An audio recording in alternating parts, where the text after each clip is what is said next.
James Harper is an actor who has been in over 20 films. He has made over 200 guest appearances on television shows. He's been in many theater productions. He's also a voice actor who stars in StarCraft. But us leapers know him as Vincent Loggia from the Season 2 episode of Quantum Leap, Sea Bride. Hello, Mr. Harper. It is an absolute honor to speak with you today. How are you doing? I'm doing just fine. Just fine. Vinny the Viper himself. Yeah, don't call me Vinny. Don't call me Vinny. Oh, wow, what fun that show was. What fun that was. How did you get connected with Quantum Leap, and how did you get the role of Vinny the Viper? Vincent Loggia. Vincent Loggia. Vincent Loggia. Vinny the Viper. Well, actually, it was just my agent submitted me for the role. That was earlier on in my life in LA, in the world of film and television. I migrated back to my native state. I'm from California, but I migrated back here from New York, where I had been for about 18 years. And I think it was about the second. What was that episode done? Was it 91, 90? I want to say 1990. Yeah. It's always further back than I think. I think, I think it was maybe around the third season of the show, or maybe even it was close to the end of the second season. See, I always think of it like, well, it must have been in the fifth season or something. No, it's just, but that's how prominent it was in my mind at the time. Anyway, my agent sent me in.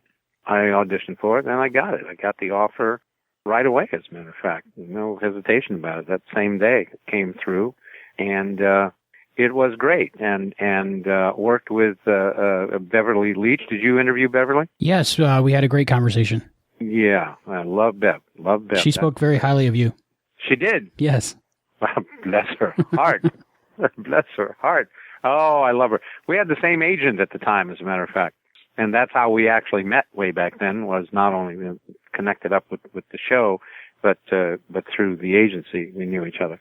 And, it's been, so many wonderful people worked on that show, and it's been great to catch up with people over the years. I've had the great pleasure of didn't see him this year, but almost every year at holiday time, Christmas time, mutual social friends of mine and Scott Bakula have a annual get-together party, and many times Scott has been there. So I always see him once a year, no matter what else is going on. And he's just the sweetest, nicest guy in the world, and always has lots to say, and we always have a nice conversation. So it's great. I also had the good pleasure of working with the costume designer, Jean-Pierre. I had the pleasure of working with him on another episodic something later on down the road, and he's just the greatest person. The costumes for that show were fabulous. And the DP on the show, Michael Watson. Michael certainly remembered me a number of years later, because he's done a ton of directing. I also ran into him, and he was DP for a piece that I shot in Las Vegas a few years later. And then he was director of the episode of NYPD Blue that I guest starred in. I played the title role in that particular episode. So these people, and John Hertzler. As a matter of fact, John and I were in that same thing we shot in Las Vegas together. So these people, they keep coming in and out of, my life. It's always great. I always found that as a sign that I made it in Hollywood. The first time that I worked with a crew guy on a second project, The very first thing I shot out here was the very first thing I got cast in out of LA and shot, although it wasn't here that I shot it, was Blaze with Paul Newman. And that was the first film I got cast in out of LA. And about a year later, I was shooting something else. Oh, The Night Stalker, Richard Ramirez thing, with A. Martinez and Richard Jordan. And, shooting it downtown, and I ran into a guy who had been on the crew of Blaze, working in Baton Rouge. So I said, "Oh my goodness, this is great! First time ever I've worked with the same person on different films. I've made it! Hooray! I'm consistent." No, it was great. So the show, and then of course the show was so much fun to shoot, and that episode being shot on the Queen Mary. What was that like? It was extraordinary, and I did have I've told this story a number of times. I've told it at a couple of cons having to do with video games that I'm big in. StarCraft? Oh, how did you know? You've been doing that for quite a while. God, all things considered, yeah, that's what's really scary. I did StarCraft I. Wow. The original we voiced it in 1997. And they called me up out of the blue in 2010 or 2009, I guess, basically nearly 10 years later for the sequel. So, yeah, that was very cool. So anyway, we shot a couple of places, but the Queen Mary shoot was night shoots. And we shot till, 4 or 5 o'clock in the morning. It was still dark outside. Have you ever been to the Queen Mary in Long Beach? I have not. You have not. Okay. So it's a big ship. You know that. Mm-hmm. Yes. Big ship sitting down there in the port of Long Beach, and lots of tourists come on the ship. So, of course, when they do a shoot, and particularly a night shoot, the ship shut down, and nobody's there but the crew, and everything is shooting whatever it is you're shooting. And there's a gigantic parking lot, and there's a huge, huge parking. It goes forever. And because it gets foggy and everything down there, the parking lot lights are those yellowish fog lights to cut through the fog. They're not white neon. They're fog lights. And I will date myself and show you how basic my life was then early on in my career. This was in 1990. I was driving a 1983 Chevrolet Cavalier, 2-door. It was red. Had lots and lots of miles on it. No air conditioning. Not that it was broken. It didn't have air conditioning. Oh, wow. Anyway, so I'm there. We're shooting all night long. It is kind of foggy towards the end of the night. Everybody leaves. And I go down the gangplank and everything else, get back down on level ground. And the parking lot, because I stayed there for a long time talking with people, the remnants. I'm always the last to leave everywhere. And I come outside and I'm looking in the parking lot, and I went, oh my God, I don't know why anybody would do this, but somebody has stolen my car. Who would want a 1983 Chevy Cavalier with no air conditioning? My car is not here. There were like 3 cars in this vast parking lot, nothing else.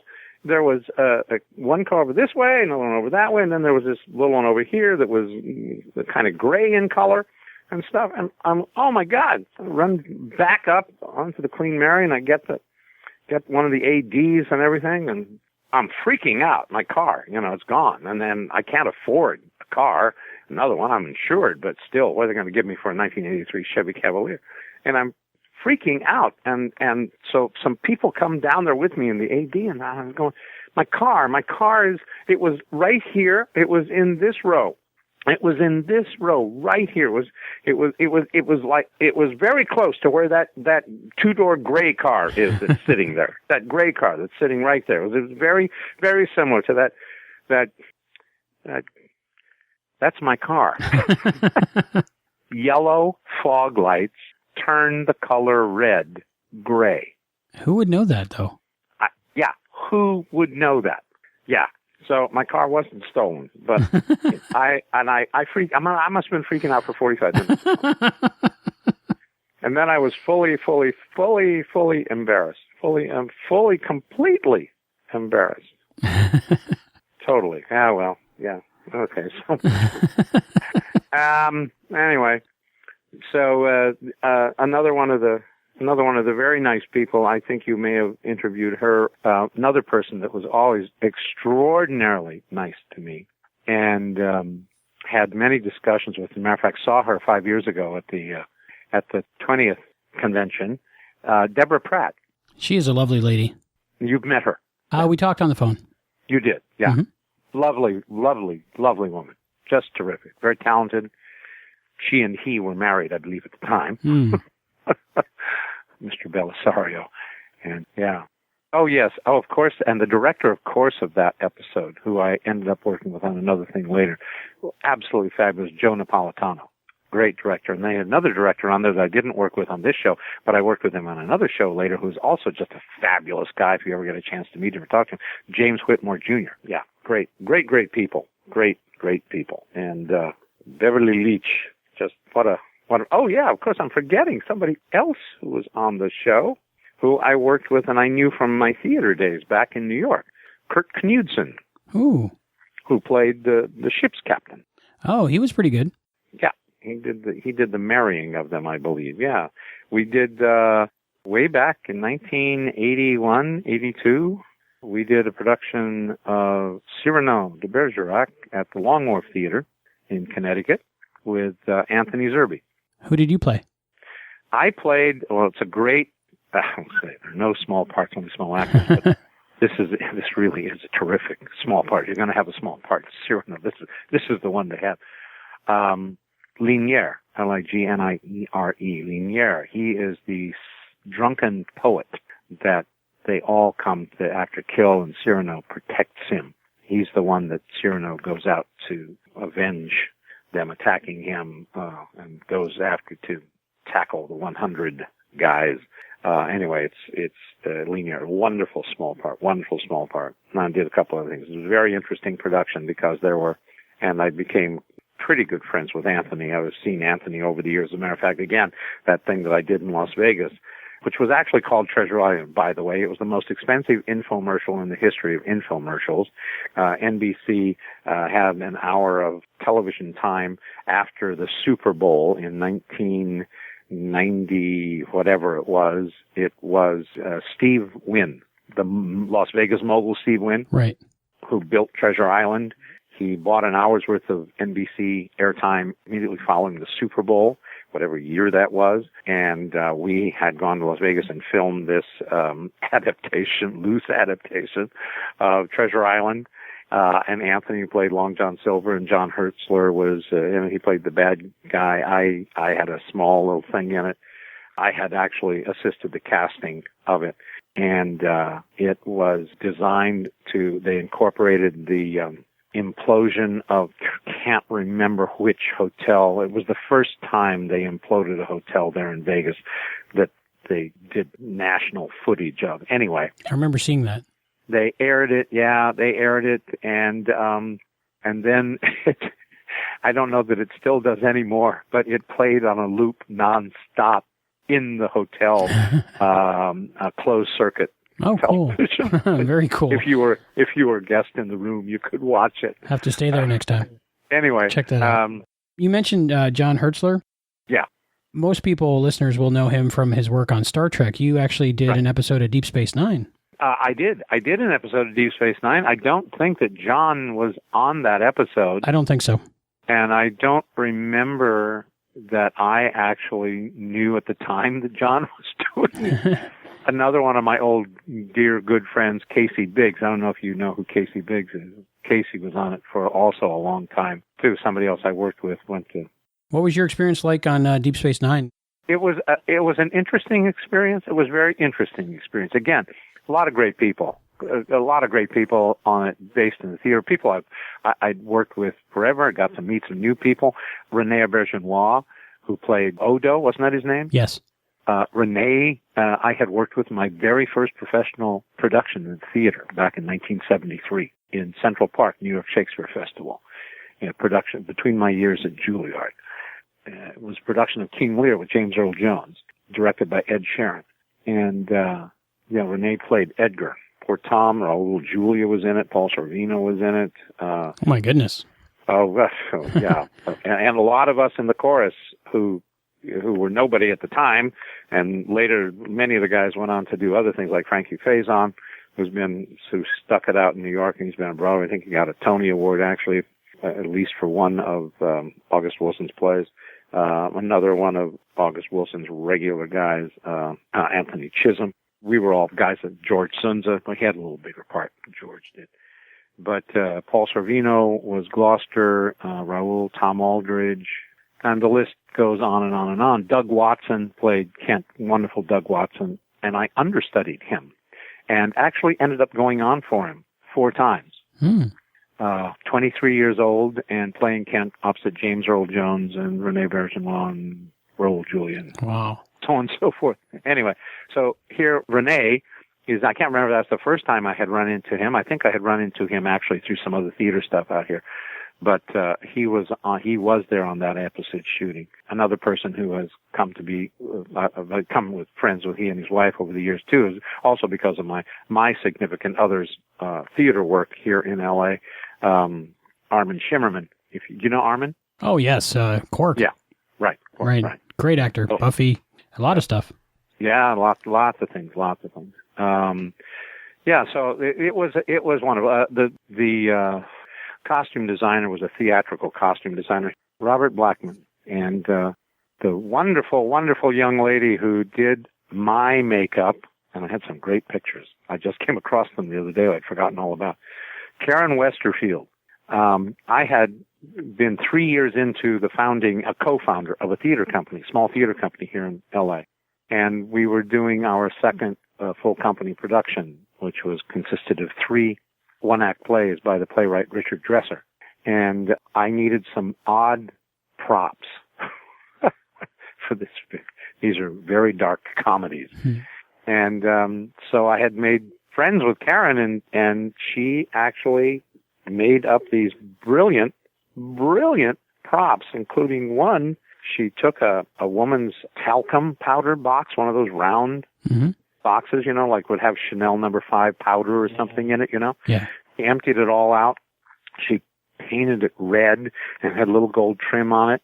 And inside, because this is one of the jokes of the play, is that one couple goes to visit Stonehenge, and the guy is suffering from Alzheimer's. They don't say Alzheimer's in the play, but that's it. So he never remembers that they've gone to Stonehenge, and his wife had given him a souvenir, which was a miniature Stonehenge, and Karen made this most incredible miniature Stonehenge inside this little former round powder box, and the little stones inside of it, and this little green mat and stuff. And she made this incredible, for another one of the one acts, she made this incredible drink. It was a cocktail. This place specialized in this particular cocktail. And she huge glass, painted all kinds of things, and then we would add dry ice to it, and then pour something over the dry ice so it would come up smoking. Anyway, so I made great connections on Deep Space Nine. It was really terrific, and I had great fun doing it. I was the first Kobliad. That was the alien that I played. I did not know Raul Vantica. And Yes. I was the first time they had a Kobliad. When you got the script and found out that you died in the first scene, pretty much, what did you think of that? Well, I have to be politic here. Be politic. I auditioned for that show and the other. I guess Deep Space Nine maybe was. No, there were 2 of them going at the time. Voyager and Next Gen overlapped Right. Deep Space Nine. Yeah. And when I auditioned for it, as you may not remember about the episode, my character takes over the body of Dr. Bashir. Right. Well, when I auditioned for it, yes, I knew I was going to die, but James Harper, was supposed to continue to voice all of Dr. Bashir's lines. That's what was supposed to happen. So I may have physically died, but the major portion of the role was supposed to be the voiceover. And I was supposed to do the entirety of the rest of the episode. Because then, of course, we, the audience, can pretty much tell, oh, well, that's not Dr. Bashir's voice. That's that guy who's taken over his body, blah, blah, blah. But I don't really know the whys and wherefores specifically. I was told certain things why that happened, but I won't get into that because I don't know whether the actor who played Dr. Bashir, maybe he was having a problem doing that, and he had, he's a regular on the show, and he can, any regulars on the show, they don't like something sometimes. They have, or the way it's going to go. Maybe he didn't like somebody else voicing his lines. Maybe he thought that there was no problem with him still doing the part, even though somebody was supposed to have invaded his body. And I don't know. So that's what happened. So was the makeup hard to wear? Oh God, the makeup was not hard to wear. It's just that if it's the first time you've just created a character, they tend to work on you, fine-tuning it forever and ever and ever. So the longer you're not called to the set, the longer you sit in the makeup chair. Now, part of that's okay because you can end up doing 12 hours in a day there, so you get lots of overtime. That's wonderful aspect about it. But after 6 hours, 7 hours of sitting in the makeup chair, you do get a little tired of it. Your posterior area tends to fall asleep and stuff. So I had taken the second AD aside at one point and said, call me to the set, will you please? Just get me out of the chair. Just make up something that I'm needed on the set, please. Just tell him I'm needed on the set. And so he did. Don't get me wrong, Karen Westerfield was wonderful. I loved Karen, what she was doing the makeup stuff. I just went, okay, come on, folks. We could do this forever. You could keep playing it, and I think it's great that you guys do that. I mean, it's really terrific. But, again, it was I worked on I've been very fortunate. Most of the sets and television things that I have done here in Los Angeles have been real pleasures to work on. And I do find that it really starts at the top and works its way down.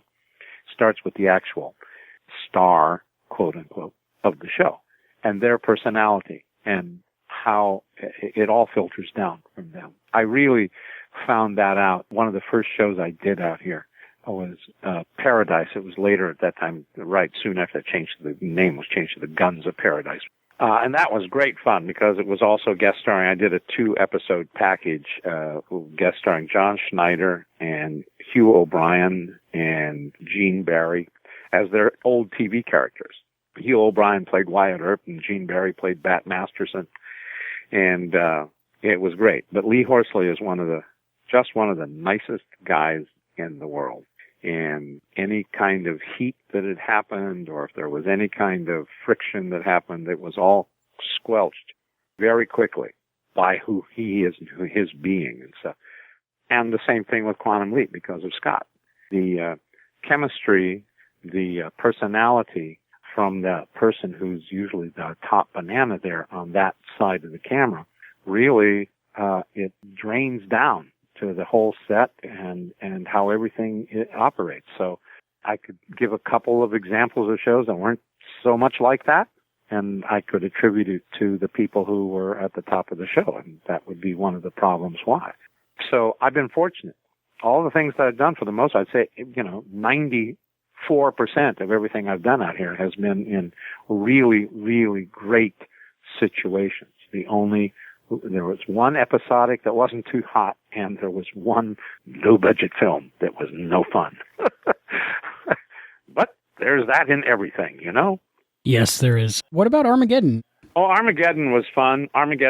That's one of those, it's the only... I'd like to be in a few more blockbusters because Walt Disney keeps paying me.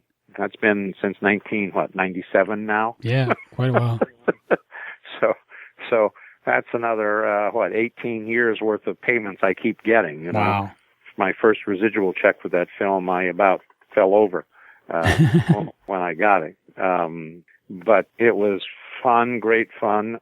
I had known, it was the first time I encountered Bruce Willis since I've been in L.A., and we actually had crossed paths many years earlier in New York City, a place I used to hang out and a place he used to bartend at. Oh, wow. And I reminded him of that when I first met him out there. I don't think he wanted to hear that. So I didn't, okay, great, fine, no problem. Have you seen my bit in Armageddon? Not recently, but I've seen the film probably 5 times. But I know you're Admiral Kelso, right?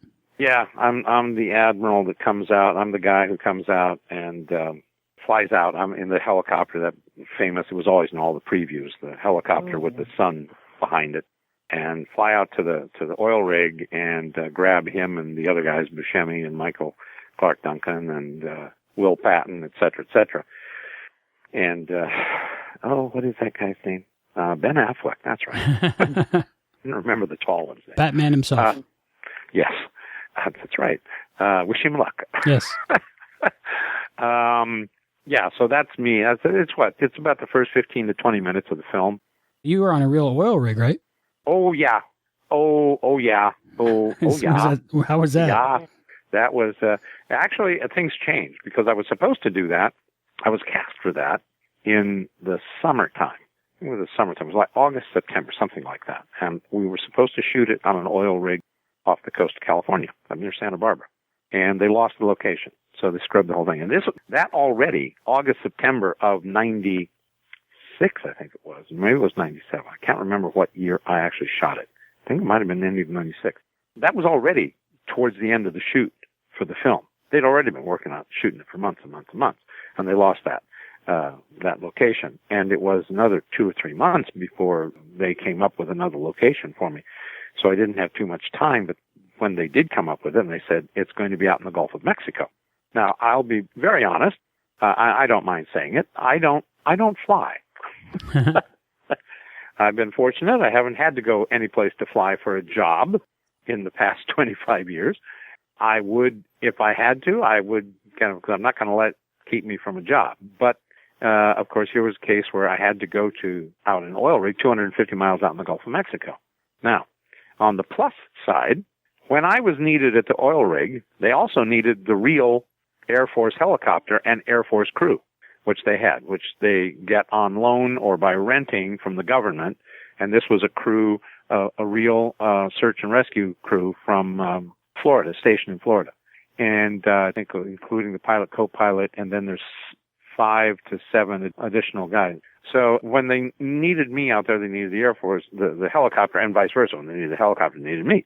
So I got to fly out to the rigs on the Air Force helicopter. Now, prior to that week, so I'm booked on a train. I'm booked on Amtrak to take the train from here to Houston.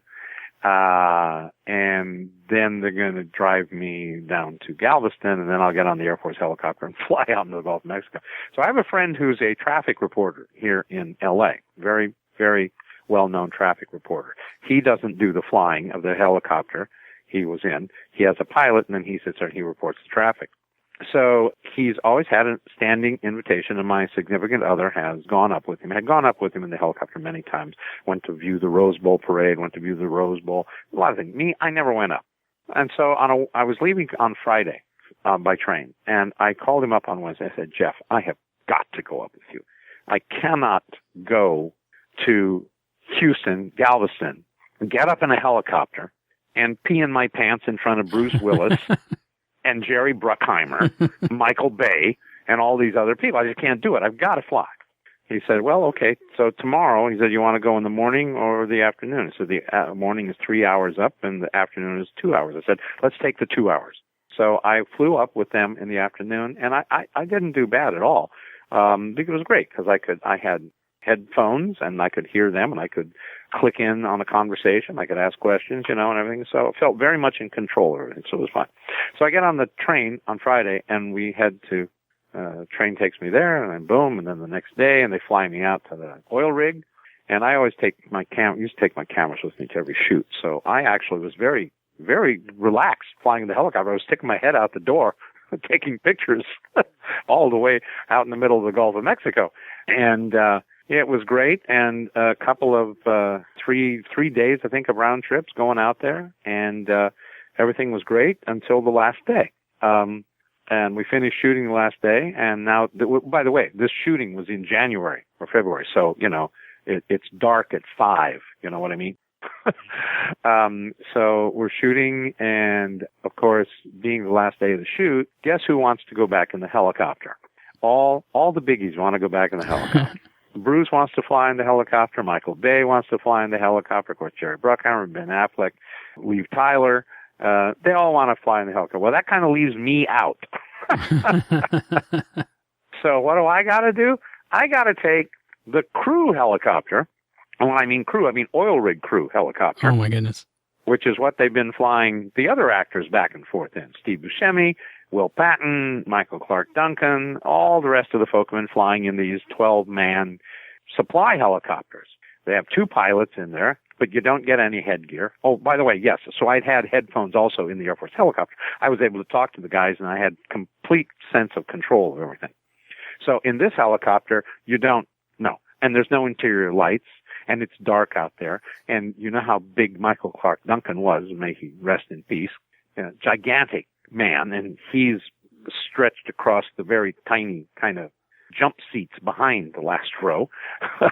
And Buscemi in the helicopter, and Will Patton and me and a few other people, blah, blah, blah. And it's dark, and you know when they say you can't see a horizon if there's no lights out there at night flying, you can't see the horizon. It's night out there. I'd never experienced that before, being down that low and level. And the helicopter takes off, the oil rig, and takes off and then immediately dives sideways. And, you know, you feel like you're going to crash right into the ocean. And finally, it levels itself, thank God.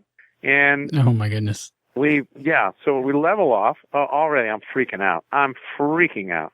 And so I'm sitting directly between the pilot and co-pilot, kind of. I'm the only one that can see most of the dashboard, let's call it, you know, the display, where all of the lights are, where they control everything from. I can see that. And about 20 minutes into the flight, a huge bright red light comes on. That's never good. Never, ever good.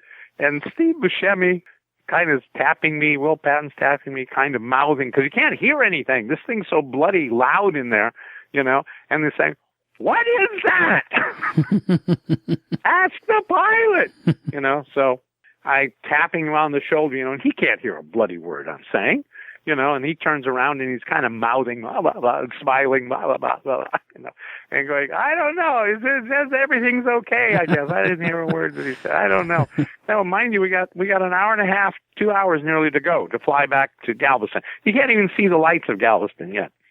So it keeps flying. And we can see the lights on the horizon. We see the lights of Galveston, blah, blah, blah. And just at that point in time, a second red light comes on. Now we're all freaking out there. We're all freaking out. What is going on? Anyway, long story short, nothing came of it. But, you know, I think we all, when we got out of when the helicopter landed at Houston, at Hobby Airport, I think it was Hobby Airport, where we were flying. Yeah, Hobby Airport, where we're flying into. I think everybody got out of the helicopter and kissed the ground. You know, it was frightening. It was really, really scary. I never want to be in a helicopter like that again. It was fine as long as I had headsets, and it was a jet propelled, you know, helicopter. Had jet engines with it, you know, in the jet turbines. But applying on something like this old Sikorsky, whatever it is, that was not a lot of fun. However, the Armageddon shoot itself was okay. I also got a speeding ticket down there, but it's the only ticket in my life I ever beat. And I beat it long distance with communication with the judge. So he believed me. He bought my story, and it was true. I wasn't making it up. But yeah, so that was cool too. But no, Armageddon was great. The sacrifices you make for art. Oh, the sacrifice! Scary helicopters. No, I was making it for money. I wasn't making it. It wasn't much art going on. Is that what you get recognized for the most? Well, you know, it's funny. It would depend what I would get recognized for. The most time, people don't recognize me because nobody thinks it's me. But yes, I'd say for a number of years, I probably got recognized for Armageddon. Of course, over the last 5 years or so, it's StarCraft. I must say, though, my character in StarCraft, I'm the only actor. Well, no, there's one other actor. I was going to say I'm the only actor that looks like his character. Not true. Dave Fennoy also looks like his character because his character was kind of, I think, designed with him in mind because his character has dreadlocks and Dave has dreadlocks. So, but they really look similar. But that's probably what I'm recognized most for. But of course, that's in a niche, you know. That's in a genre. That's gamers recognize me, you know. And the amazing thing there is when I tell somebody who I am in the game, of course, even now, it doesn't seem like there was that much time between them.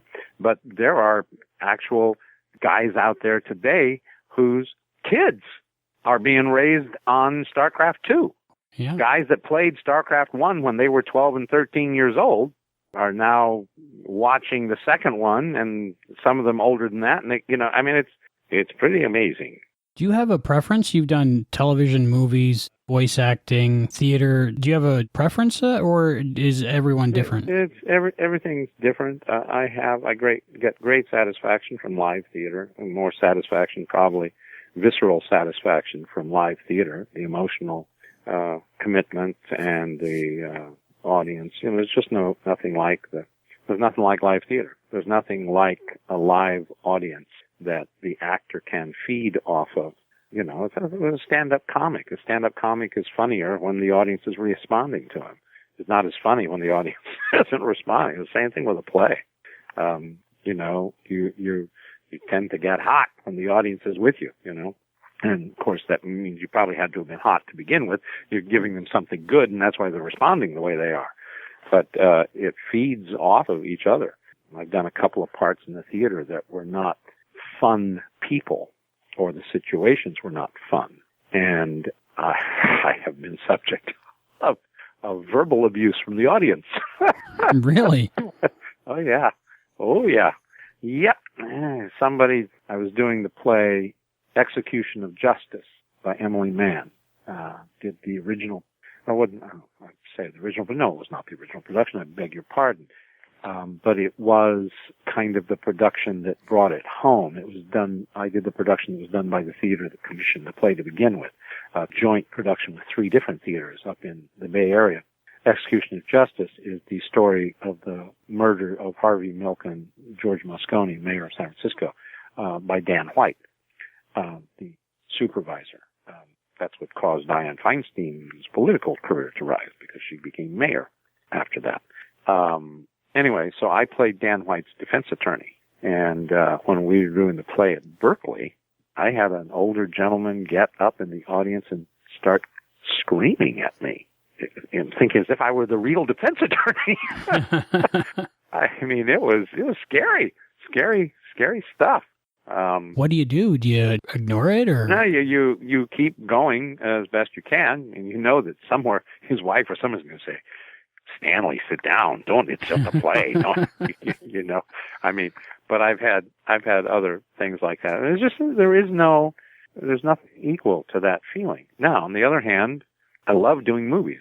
Television is a little further down the list because it's just so quick. Mm-hmm. That's the only drawback. Television, film, very similar, both, but television's so much quicker. You don't really have time to explore, rehearse, or do enough of the prep that one would want to do. The actor has to pretty much do it all on his own, her own. Did you have a fully formed character in your head for Vincent Loggia? Because you seemed pretty scary and pretty self-confident. It was such a fun thing to do, because you do something like that completely seriously, and you have to take your character seriously, and you have to believe in him, and you have to believe. But we got to keep in mind that was a romantic comedy episode, so it's not like Zero Dark 30. You know what I mean? Mm-hmm. It's not like American Sniper. That's not the feeling, the tone, the mood that's being set by it. But your character is as equally committed, as equally truthful, as equally honest as you would be playing the role that Bradley Cooper plays in American Sniper. You're just as committed, as truthful, and everything else, but it's got to be funny, And that's kind of difficult to do. But I didn't have anything set. It all kind of developed. I don't know. I think there was probably a germ of it in my audition. That's why they hired me. There was something that they saw there. And pretty much, I think, see in television, particularly in television, because it does move so fast, there's not a lot of room for the director and the producer to say, I think that actor could do it if he had some time to do it. So let's hire him. No, they don't do that because they don't have any time. So they pretty much want to see what you have in the audition, and that's what they want to see on camera, because that's what they've hired you for. Whatever it was you did in that audition is what they hired you for. So don't deviate from it. Probably won't hire you again. And they want to make sure that you can repeat whatever it is. You simply don't have time to develop anything. And you really rarely have time to develop anything also on a film if you're not the lead of the film or semi-lead of the film. You're there for 2 days to shoot something. They don't have time. You have to come in, deliver. This is what Clint Eastwood, says all the time. He hires actors who can do it without him giving them anything. He just wants them to deliver. But there is more satisfaction, I think, in shooting a film because you do have a little bit more time. And I think the directors on the films, for the most part, ones I've always worked with, have been very generous in assisting and helping. And the very first feature film I did, not only did the director, who was wonderful, Michael Apted, but the late, great cinematographer, Ralph Boda, who also was Michael's cinematographer on many of his things, including Coal Miner's Daughter, gave me some helpful hints and lessons during the shoot. This was a film called Firstborn, which had a lot of young actors in it who were doing their first or second film, like Chris Collette, who played the title role, or Corey Haim, or Sarah Jessica Parker, or Robert Downey Jr., and Terry Garr was in it, and Peter Weller, oh my and goodness. so on. Yeah, so on. Look that up, by the way. Yeah. It's a good little film. Planning on it. And I had 3 wonderful scenes in it, and my career went downhill from there. But anyway, Yeah. Shot that way back in 1984, I think, 83. Shot it at Bronxville High School in Bronxville, New York, during Easter vacation. So there were no kids or anybody around. But, so what was I talking about? Oh, yeah, satisfaction. Well, theater still gives me the most satisfaction. Now, sadly, I haven't done a play in a long time. I've had a lot of reasons over the last 3 years or so that I haven't been able to commit to a lot of things. I've had to turn down some theater and stuff. It has to do with family matters and my mother and stuff like that, who is okay. There's no problems. It just I'm the only surviving child right now, and we don't live in the same area. So I have to spend lots of traveling back and forth to Marin County in Northern California. And that has kept me from doing a few things. I mean, if there were, I probably wouldn't turn down a lot of money jobs. But no, I may be doing, knock on wood, maybe doing a really exciting project later in this year, maybe this fall. Very cool. Very cool. Yeah, it will be very cool, which I can't talk about now. At least in name, I can't talk. Nothing's done until it's done, right? Nothing is done until I have the pictures to say, see, there I was, I did that. I mean, truly, really. And of course, I take a lot more pictures today, as much as I wished I wouldn't succumb to the ease of taking pictures with a phone. Yeah. I do. I rarely use my good cameras anymore. Of course, all my good cameras are old manual cameras, Nikons, yeah, stuff like that. Any thoughts of putting them into a book or something at some point? Yeah. You're not the first person that's mentioned that. I'm on Facebook, and I haven't done in a few weeks now, but I did a lot of these Throwback Thursdays or Flashback Friday or so, because I have this library of things, and someone said, yeah, I got to put this stuff in a book together, And I think about it and I go, yeah, well, that's not a bad idea. But then I think about another friend of mine. I pale by comparison and his archival stuff. And he's much more well-known and much more successful. John Rubinstein. I don't know if you know John Rubinstein. Not offhand. He was the original Pippin Ah. in the musical Pippin, and right now he's touring the country playing the role of Charlemagne, Pippin's father. Oh, wow. It's very interesting how he's come full circle. I saw the national tour production here at the Pantages Theater in L.A. Just a few months ago, and John's absolutely fantastic. But I saw him do the original Pippin back in 1972 on Broadway. Wow. Matter of fact, we played softball together in Central Park, and I got introduced to him through one of my classmates at Juilliard, who had gone to school with John at UCLA. Anyway. John and I have been involved with many, many projects over the last 20 years here in L.A. and so on. And John is very eloquent in his writing and his memorial tributes to people. When friends pass away, like he was, and also it turns out he's close friends with more people than I will ever know. I mean, people like Louis Jourdan, he was good. I didn't know he was good friends with Louis Jourdan, who just passed away. and a number of other. But John has these pictures all the time, and he writes these memorial stuff, and people tell him, John, when are you going to put together a book? Now, his book I would buy.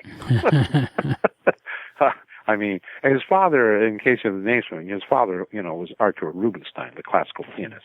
Anyway, so he's just a number of friends. But I do have these pictures, and people keep saying, every time I post something up, it's great, you ought to do that, because I put a whole bunch of stuff up. I have pictures, for example, of our picnic, of that production of King Lear back in 1973. Oh, wow. So that's a lot of people there who were a lot younger back, out there today. And, I post Throwback Thursdays of some shots from Quantum Leap, as a matter of fact, too, on my Facebook page. So I'm thinking of the picture I had from Matlock.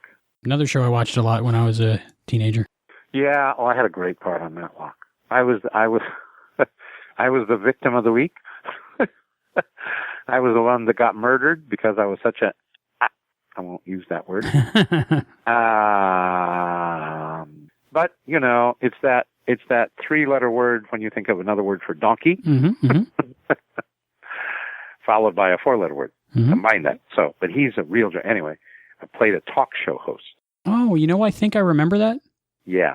And, they, suspected 4 different people of doing me in. But don't tell me who did it, because I just might watch that again. Yeah, watch it again. No, I won't tell you who did it, but I can say this, that Robert Shearer directed it, and Robert Shearer is one of the great all-time directors of television who did lots of live television back in the 50s and 60s, and so he had a blast shooting this because I was a talk show host. So in the sequences at the very beginning of the show, where it was the talk show, they showed some of the talk show who I was host of, and anything backstage was on film, and then anything in front of a camera, they videotaped. So it would switch back and forth. So it looked like it was a real talk show. You saw the videotape quality of it. My grandmother, who was about 90 at the time, lived in Florida, in Bradenton. You know where Bradenton is? Yeah, it's not too far from here. Yeah. Where you live? Where are you at? Cape Coral. Oh, okay. Yeah. So my grandmother belonged to a church and stuff, and she had people would be still taking her to church in those days. And she wanted to make sure that she told people that her grandson was on this episode of Matlock. It was during the week, and here's the time, and this is the station, and so on and so forth. So she told everybody, and she watched it, and she saw me. She goes to church the next week, and a couple of ladies came up to her and said, well, Velma, we watched the TV, and your grandson wasn't on. And she said, well, yes, he was. He was, too. I watched the show. No, he wasn't. We had it right on the... You must have had the wrong station. Nope. We had it on the station you gave us, and we had it right at the top of the hour there, and he wasn't there. It wasn't on. And she said, well, now, he was on. I watched it, and he was there. Velma, he wasn't. They had some talk show on. Yep. That's funny. Yep. True story. True story. Well, that meant it was a very believable talk show, right? It was very believable. if it could fool viewers that tuned in to see it. It was very believable. Pretty good.